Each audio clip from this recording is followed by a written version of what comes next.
When the day begins, there is always lots of work to do. Orders to fill, production quotas to meet, and those ever-present deadlines to hit. After all, time is money, and someone is always watching the bottom line. But if we rush and aren't careful, we could very well cause an accident, damage valuable property, even suffer a serious injury. Sure, we've got to get the job done, but the real bottom line is doing the job safely. That's where the phrase safety first comes in. It means that working safely is the top priority, our primary goal. So we must learn to take precautions, protect ourselves from hazards, prevent accidents, and prepare for emergencies. Nothing too crazy.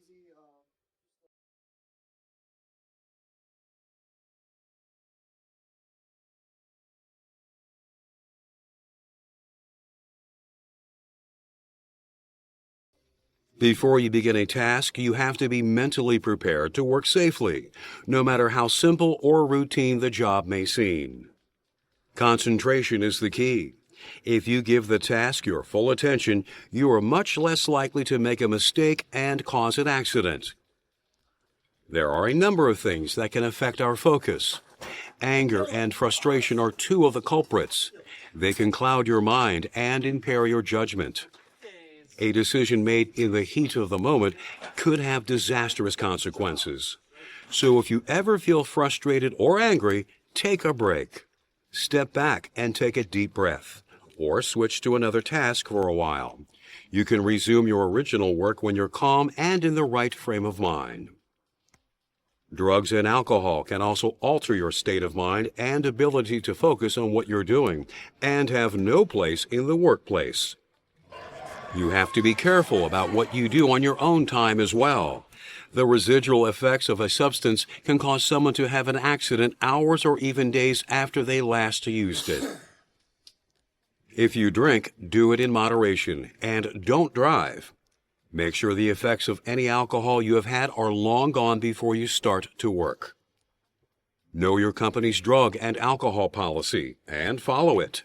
Inform your supervisor immediately if you suspect a coworker is under the influence.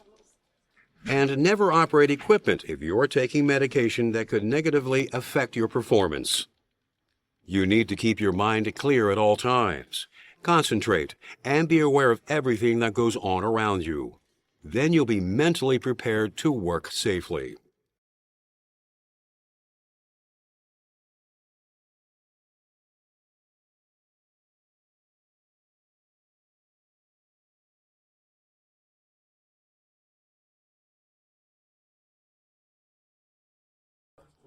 Preventing accidents is an important part of making safety a top priority. Most hazards can be spotted and eliminated before they become a problem.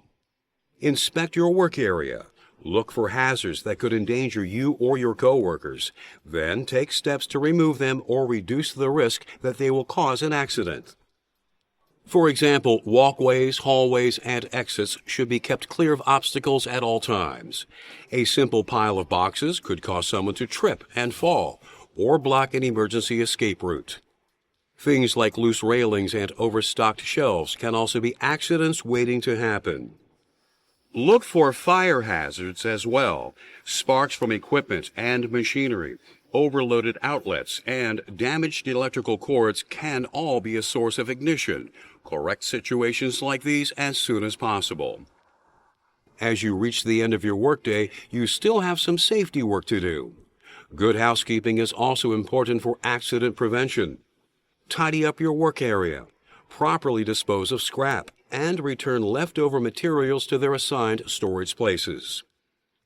Put all tools and equipment back where they belong.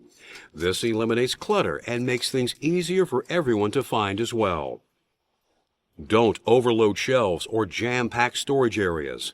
Find a comfortable place for everything and put everything in its place. But not all housekeeping situations have simple solutions. If you encounter a problem that you can't solve yourself, talk to your supervisor or safety manager. They are there to help.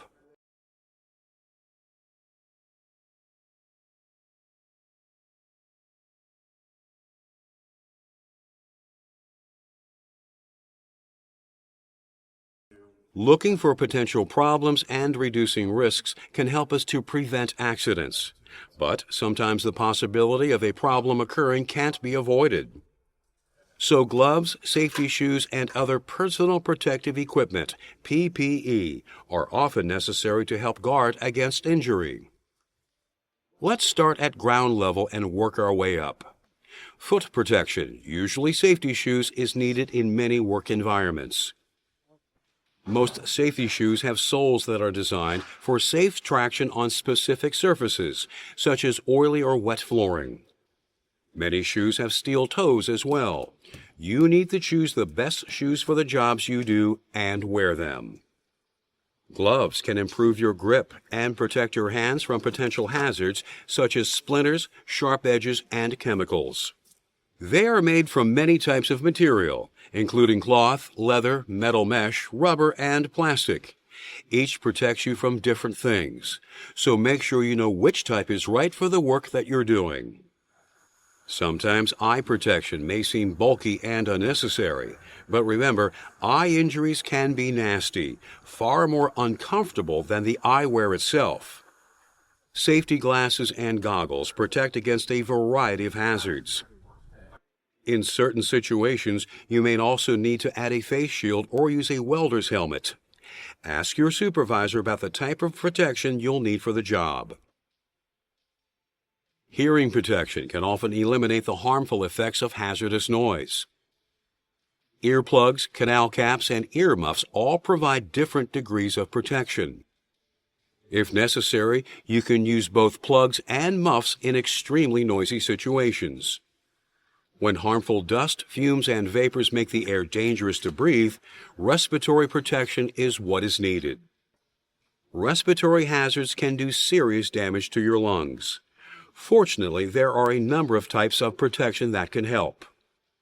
Filter masks, chemical cartridge respirators, and supplied air respirators each protect you from different types and degrees of hazards. So you should first determine what kind of protection you need for your work environment. OSHA has established assigned protection factors for different types of respirators, which can help you find the appropriate respirator for your job. When you select a respirator, make sure that it's undamaged. If you are unfamiliar with the equipment, it's a good idea to practice using it before going into your work area. For most respirators, you will also need to undergo a fit test to make sure they are sealing tightly to your face. Protective clothing is something else you may need to use to stay safe.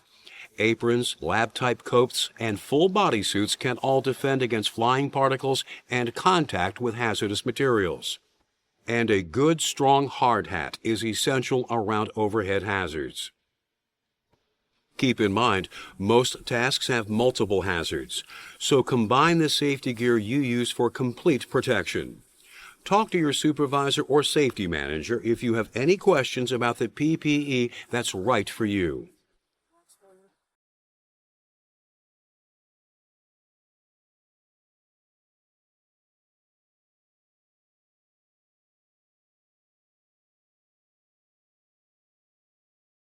The way you do your job is just as important as the personal protective equipment, PPE, that you wear.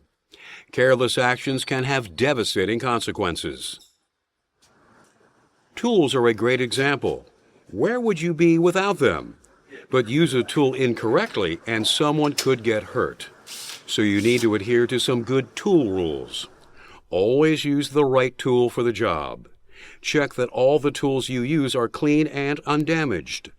And make sure you know how to properly use the tools that you work with. Power tools and other electrical equipment require special consideration. Inspect all power cords. A damaged wire is both a shock hazard and a fire risk. Too many plugs in one outlet can overload the circuit, blow out a fuse, or even start a fire. So don't create an octopus. Remember to unplug or lock out electrical equipment before attempting repairs. If you don't, you may get a shocking reminder. When you're working near machines with moving parts, make sure appropriate guards are in place. Remove loose clothing and jewelry that could get caught in the equipment as well. If your job takes you into a warehouse, be careful how you handle the materials that you're working with. Use a cart or dolly, or get help if you have to move a heavy or unwieldy object. Only use powered equipment such as a forklift if you are trained and certified on it. Consult the operating manual if you have any questions. Plan your route, take your time, and always be aware of what is going on around you. But safe work practices go beyond how we use tools and equipment. We need to be careful how we use our bodies as well. Each job creates a different set of physical demands. Knowing how your body works can help you avoid ergonomic injuries. First, keep your body in neutral positions as much as possible. When you are in a neutral position, your joints are aligned and place the least amount of stress on your body. Select tools that are ergonomically friendly and whose weight, size, and shape make them easy to use. Adjust your workstation to fit your size and shape, whether you are in an office or on a plant floor. And keep tools and materials within easy reach. No matter where you work, it's likely that you will end up lifting and carrying something. When you're lifting, be sure to use proper technique. Bend at the knees, keep your back straight, and lift with your legs smoothly, not suddenly. And if you are ever unsure about how to use a piece of equipment or perform a task, talk to your supervisor.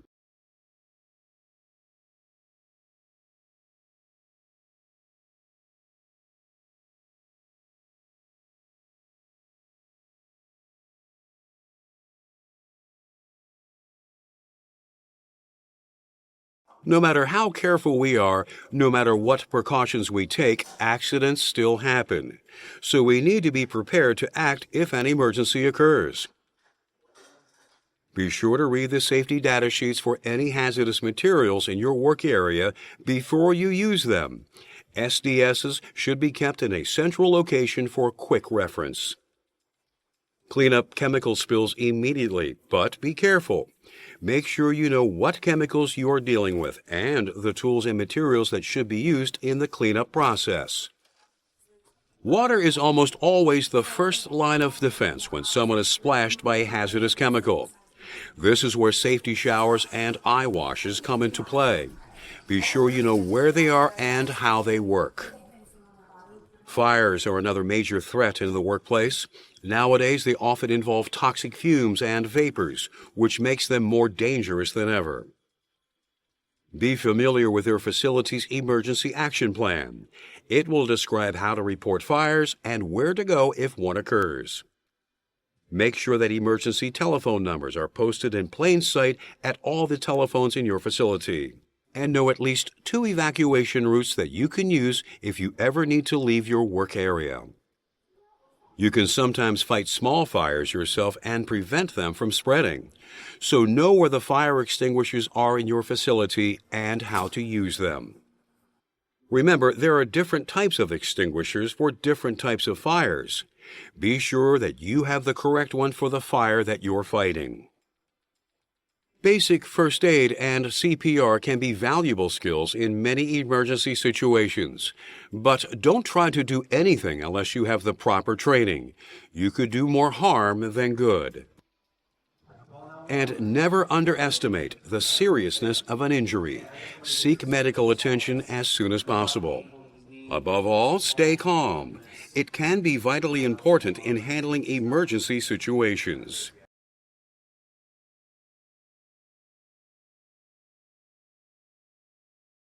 There can be a lot going on in our workplaces, and it's important to know what we can do to work safely. Let's review. Mental preparation is important. Concentrate, stay alert, and be aware of what's happening around you. Your first focus should be on accident prevention. Look out for hazards and remove them. Always use the correct PPE for the job that you are doing. Follow safe work practices. Use proper procedures and eliminate careless habits. And remember to prepare yourself for emergencies. If you and your coworkers work together as a team and play by the rules, Safety will always be the top priority.